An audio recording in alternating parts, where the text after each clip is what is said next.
If you were to ask me, Alan, what is the central theme of Star Wars? I'd probably say daddy issues. Yes, this galaxy far, far away is full of irresponsible men who neglect their offspring. I mean, just think about your favorite Star Wars character's dad, and there's a pretty good chance that, wasn't all that great.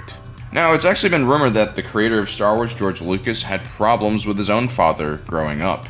Apparently, George Lucas Sr. didn't think that his son would amount to anything more than like a car mechanic, and boy was he wrong. Now, if you guys don't believe me, we'll just take a look at this list I've compiled of really shitty Star Wars dads.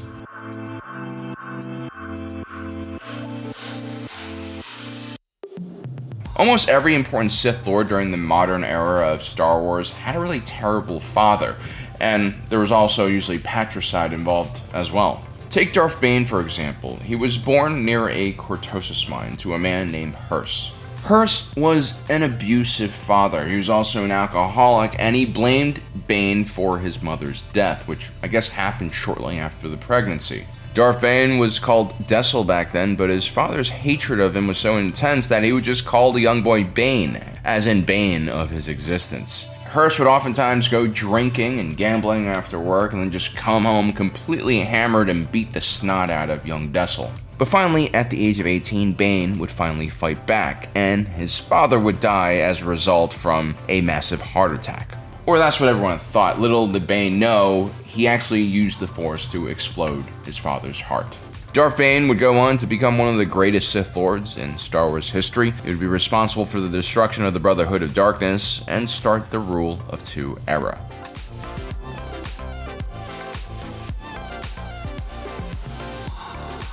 Have you ever heard of the tragedy of Kosinga Palpatine? He was the patriarch of the Palpatine family, one of the ancient noble families in Naboo. He had 5 children in total, and the oldest was named Sheev Palpatine.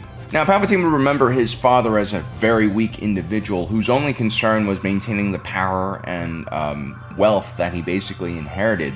Sheev Palpatine, on the other hand, wanted to rule the galaxy. Even when he was a teenager, he understood this about himself. Now, as he got older, Palpatine would become very rebellious, and he would get into trouble quite a lot, and this would really scare his father, Kosinga. At one point, Sheev Palpatine got into a terrible speeder accident and killed 2 people. Now, Kosinga would pay off the cops and the authorities not to protect his son, but to protect the family name, which was really important to him. As a matter of fact, Kosinga didn't even believe that Sheev Palpatine was his son. He had multiple paternity tests done on him. Sheev Palpatine would eventually become acquainted with Higo Damask, aka Darth Plagueis, his future Sith master, an individual that Kosinga really disapproved of.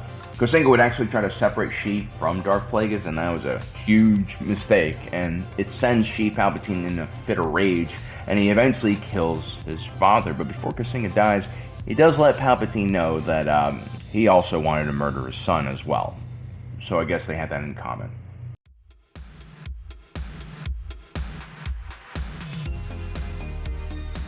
A lot of people view Sheev Palpatine as this evil Sith Lord who destroyed the Republic and tried to oppress the entire galaxy. But what people don't realize is that he was also a really terrible father as well. You see, in his pursuit of immortality, Palpatine would try to create cloned vessels that he could transfer his essence into.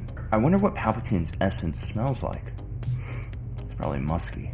Palpatine's Sith cult would spearhead this experiment, but they were unable to produce Force-sensitive clones, which made them basically useless for Palpatine's purposes. One of the non-Force-sensitive clones was named Dathan, which is just a shitty ripoff of the name Nathan, and Palpatine saw him as a completely useless individual because he wasn't Force-sensitive. Now, Dathan would ultimately escape Exegol and start a new life with a woman named Miramar, and the two would give birth to Rey Palpatine. This apparently was all a part of Palpatine's plan to create a Force-sensitive vessel for his creepy essence to fill. You might have seen Dathan as useless, but his genetics was still capable of producing a Force-sensitive offspring.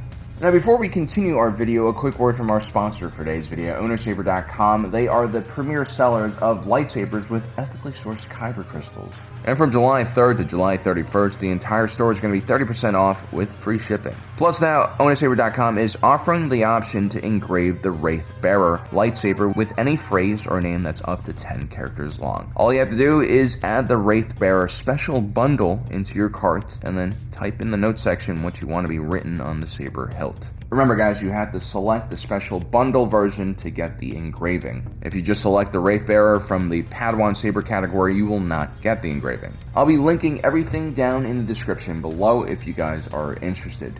Once again, thank you for your patience. On to the rest of the video.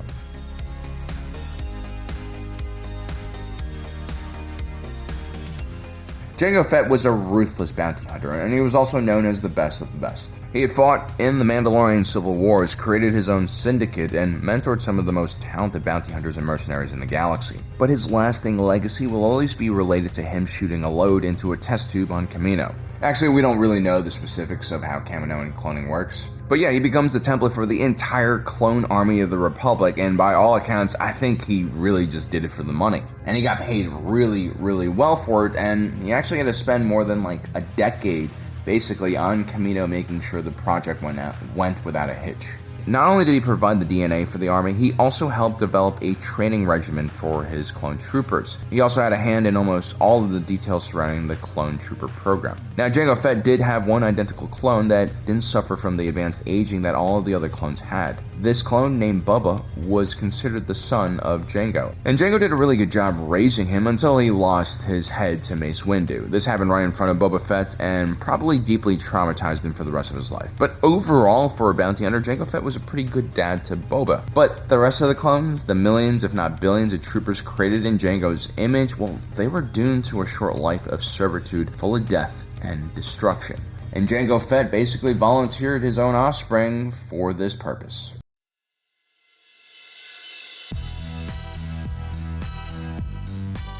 When Princess Leia and Han Solo fell for one another, they were going through an emotional and dangerous time in their life. A war was happening, and their family and friends, entire planets were getting destroyed left and right, and so maybe their marriage was a bit hasty. It's not that they didn't love each other, they did, but I don't think they ever had enough time to really get to know one another and realize that they were also quite different individuals, with different goals and needs.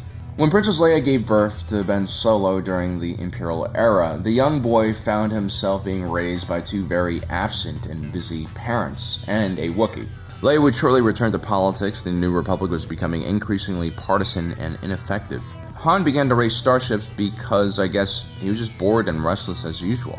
And it's because of that he became an absent father. This means that young Ben didn't really see much of his parents growing up, and when he did come to age, young Ben was just sent to Uncle Luke's Jedi Academy. Even though Han definitely loves Ben, his absence in those critical years of his life is what ultimately made him bitter enough at his dad that he finds enough hate to run him through with a lightsaber.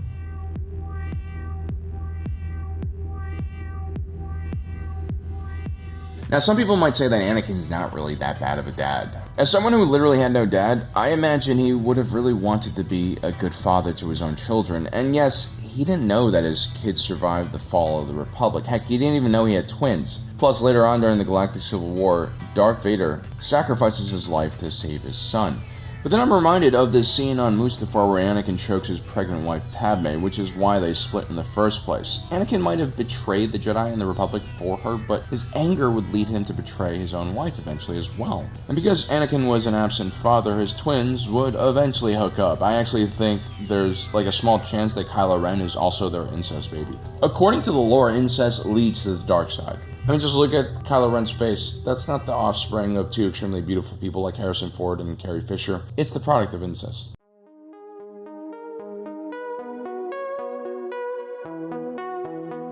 Galen Erso will most likely be remembered by the New Republic as a complicated figure. On one hand, he was known for helping the Empire develop the Death Star superlaser. On the other hand, he also developed a flaw in the system that would eventually lead to the Death Star's destruction. Now, by all accounts, Galen loved his daughter Jyn, but he was also a man consumed by a scientific pursuit, and wasn't around nearly enough for young Jyn. Now, ultimately, it was Galen Erso's greed for more information and more access to kyber crystals that endangered his entire family. Orson Krennic would become very interested in Galen's work and would use him to head the R&D for the super laser on the Death Star. Now, Galen does eventually escape from the Empire. He would go on to live in relative peace on a backwards planet with very little life. This would last 4 years before Krennic and his goons returned to bring him back. Galen didn't want the Empire to use the little girl against him, so he sends Jyn running into the hands of a friend that lives by, the brutal guerrilla fighter known as Saw Gerrera. Jyn Erso would eventually become a killing machine, and later on when Galen Erso tried to send information about the engineering flaw he had created in the Death Star, it would be directed towards her. Jin would volunteer to lead the Rogue One mission on Scarif. It was a suicide mission from the very beginning, and I think Jin agreed to it not only because of a sense of duty, but because the only words spoken to her by her father in the last 10 years was really just about this.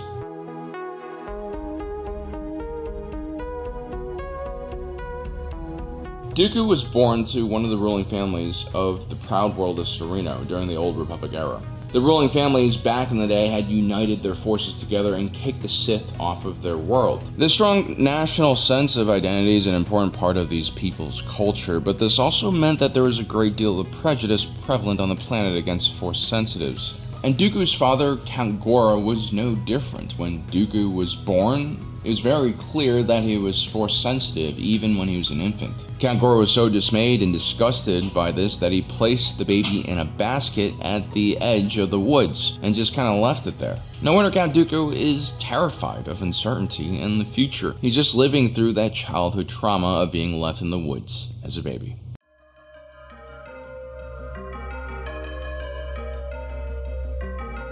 The Tarkins hailed from an outer rim planet similar to Dooku's homeworld. It was called Iradu, and the Tarkins had played a huge role in taming the planet and making it safe for the masses. But they were a really strange family. They were always obsessed with being prepared for danger. They had a very toxic mentality in how they dealt with other people. For them, everything was a zero-sum game, everything was a competition, and everything was a battle for survival.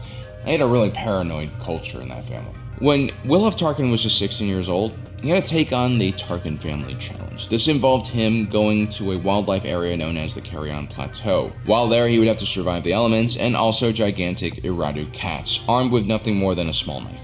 I think Tarkin's dad ultimately had a lot to do with how Wilhuff Tarkin would turn out. He would become a highly traumatized man who hid behind his fear by trying to be tougher and more ruthless than everyone else in the room. Unfortunately, Tarkin's father never taught Wilhuff Tarkin the, importance of, collaborating with other people in more peaceful ways, and also the power of compassion and how it can be used as effectively as fear.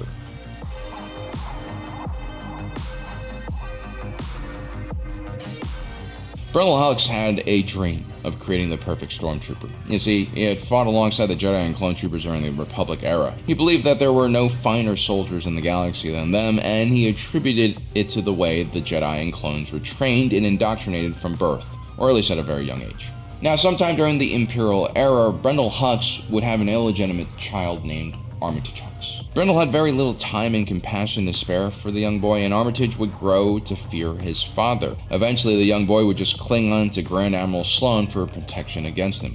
Admiral Ray Sloane, to her credit, would force Brendol Hux to teach Armitage Hux all of his secrets on how to create a stormtrooper. But this would seal Brendol's fate, because later on when Armitage Hux grows up, he would conspire with Captain Phasma to kill his father. So there you have it, guys. As you can see, Star Wars is full of bad dads, like I told you. Don't forget to subscribe and hit that notification button down below so you don't miss out on the rest of our awesome content. As usual, my name is Alan, reminding you that my allegiance is to the Republic, to democracy.